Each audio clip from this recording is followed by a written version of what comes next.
Well, hello everybody. Yes, this is a different venue, so this is why I've got all the problems with live streaming and what have you. So, welcome, welcome along everybody. Well, how have you been? It's a really hot week. As you can see, I'm not in the UK. I'm actually on holiday in Madeira, but you know, this is what live stream's all about. This is what we need to do. Don't forget, um, you can see us on the web now. That's where we are, theavi.org.uk. Please follow me on there, or if you follow me on Facebook, share it with your friends. Share this. Let's get all those auto electrical installers out there and watching all this, because this is the type of thing that we need for the for the industry and stuff.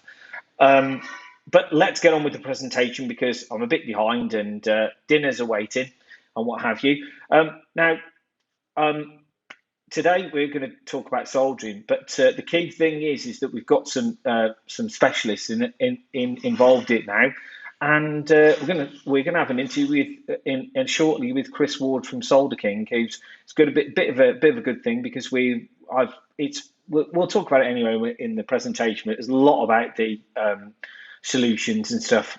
Maybe with the maybe it might work for you guys as well in the with the Milwaukee soldering iron. So first of all, we will talk about soldering, and we've done Harrow-Lowe's, but we'll talk about the tools that we'll need, our health and safety, some other considerations as well, and then there's a bit of a demonstration on joining two wires and splice connections, and then we've got a little interview with Chris, and we've got a revelation about the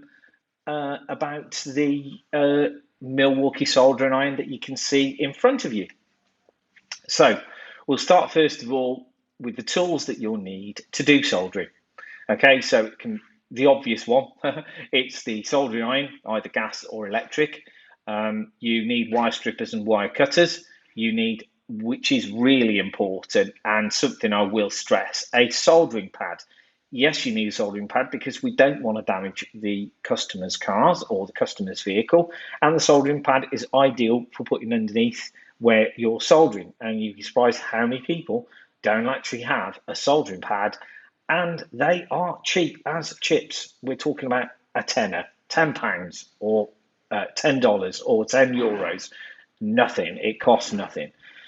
The obvious thing there is solder. You need amalgamating tape, heat shrink, insulation tape, and you also need cloth tape. So the first thing to tell you is that a soldering iron is hot. Yeah, obvious stuff there.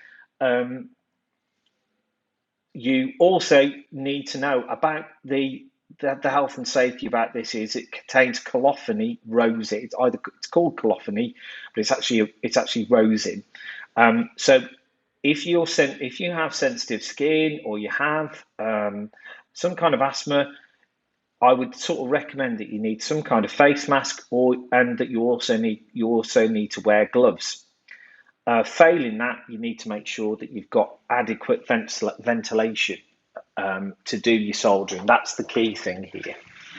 Okay, so moving on, some considerations to think about before soldering. What is the melting point of solder? Do you all know what the melting point of solder is? Leave your comments. Let's have a look and see if you do actually know what the melting point of solder is.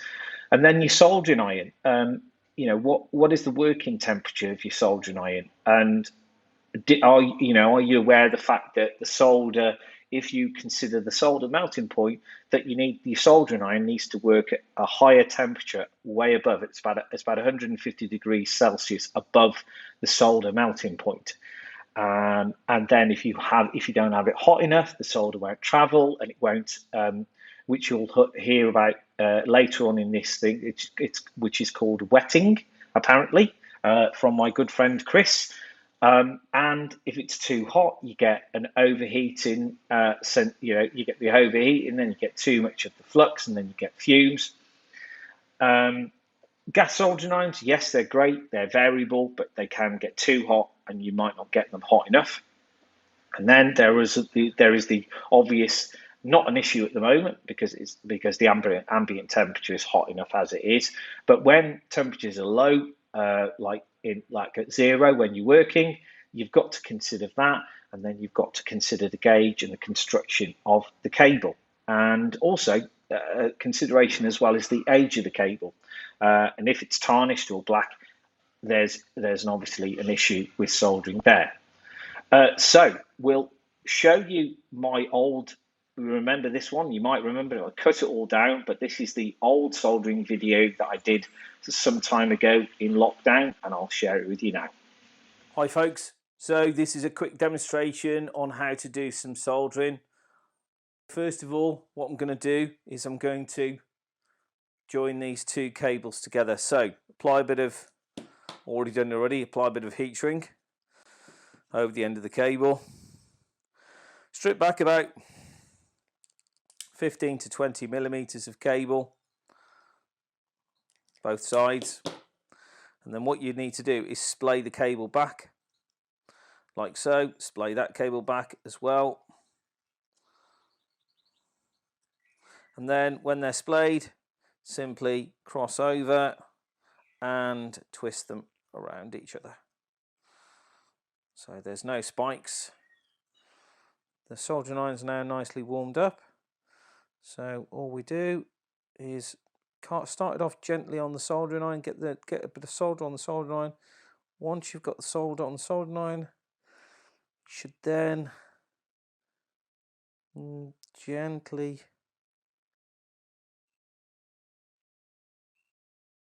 go through the cable.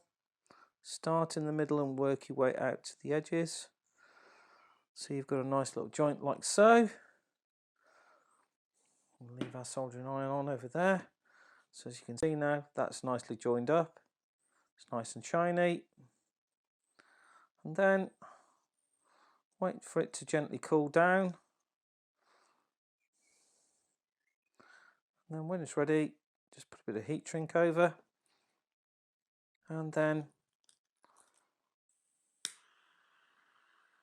gently heat up the heat shrink. Try not to scorch it.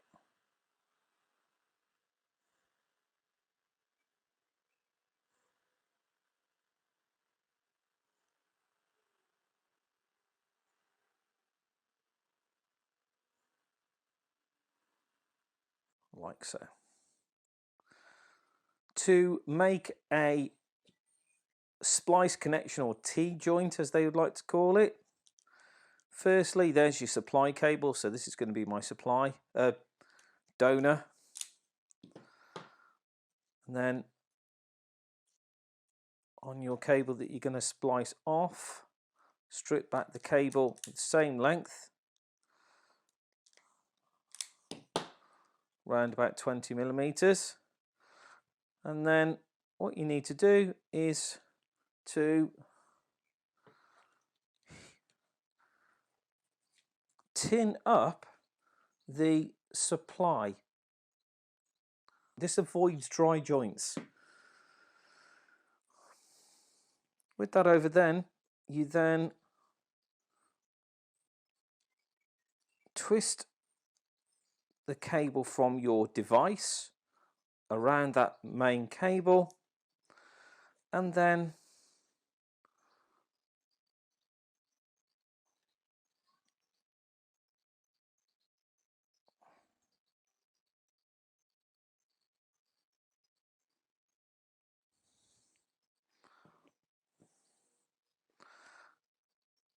tin up that joint like so.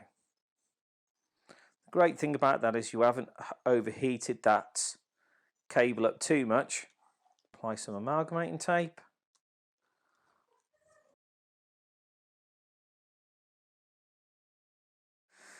And then apply some cloth tape to fully seal that joint. Now, moving on to our further presentation, we've also got a special guest, because I went to this gentleman, Chris, and I went to him with a problem, because we've got a working temperature 400 degrees Celsius, and we've got issues. So, especially with working on large gauge cable and working in cold environments. And what I found was, I think it was more towards the solder itself, rather than actually the soldering iron. So I went to a professional, which was Chris Ward from Solder King, and I had a chat with Chris, and here's our interview. Is Chris on the line here for all the way from sunny Bury, to us to come and talk to us about solder? Chris, tell us all about your company first of all. Okay, so yeah, Solder King. We established in 2018, so we are a relatively new company. We design, develop, and manufacture all of our own solders in house using our very own technologies. We've got extrusion presses, got solder paste mixing, flux mixing.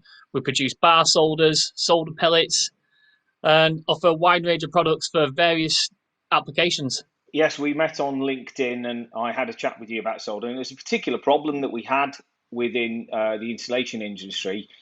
We've got everyone seems to use these Milwaukee soldering irons at the moment, the electric ones. And the biggest problem we've had with the electric ones is the fact that the solder doesn't like sort of liquefy, it doesn't heat up properly.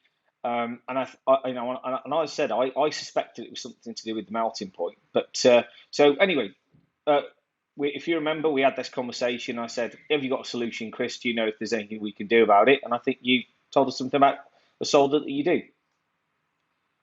Yeah, so first off, when you mentioned lack of flow speed and insufficient wetting, yes, you can look at the solder alloy, which we did. So I suggested our Sacco 307 solder alloy, which is 0.3% silver, trace of copper in there as well, balanced tin.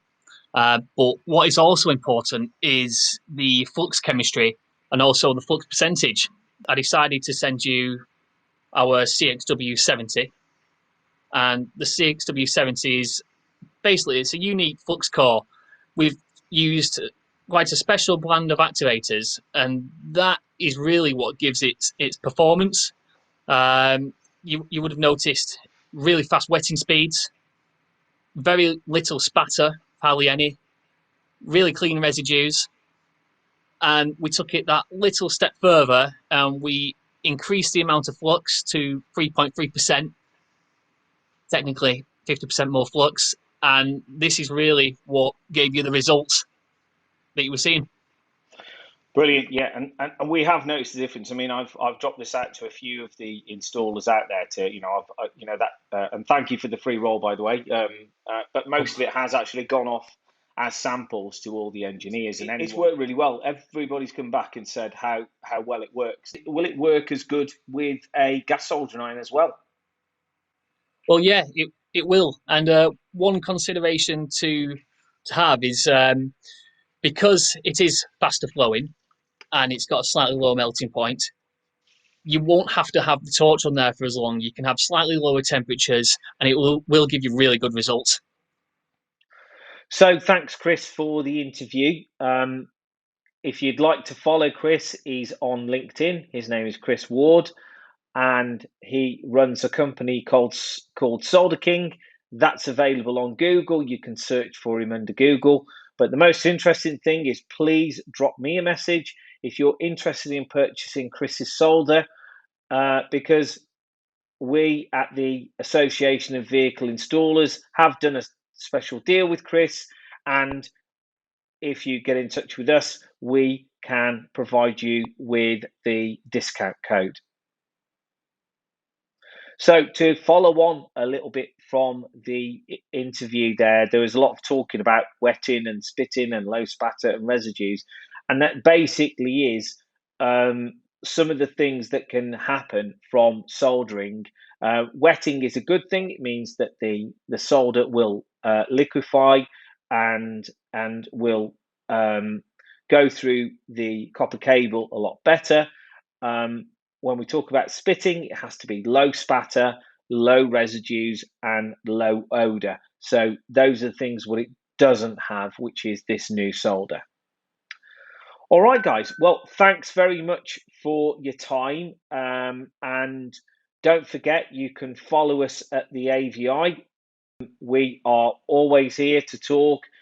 Don't forget, you can follow us on Facebook, you can follow us on YouTube, and you can also follow us on LinkedIn. And that's it for tonight, folks. Hope you've enjoyed it. Please don't forget to leave your comments in the video, because we always read them and we will respond to them as such. Next week, we've got an interview with the lads at ParkSafe. Hopefully, we'll be speaking to Peter and Liam at ParkSafe, and they've got some interesting products. Okay, thanks very much, everyone. Good night.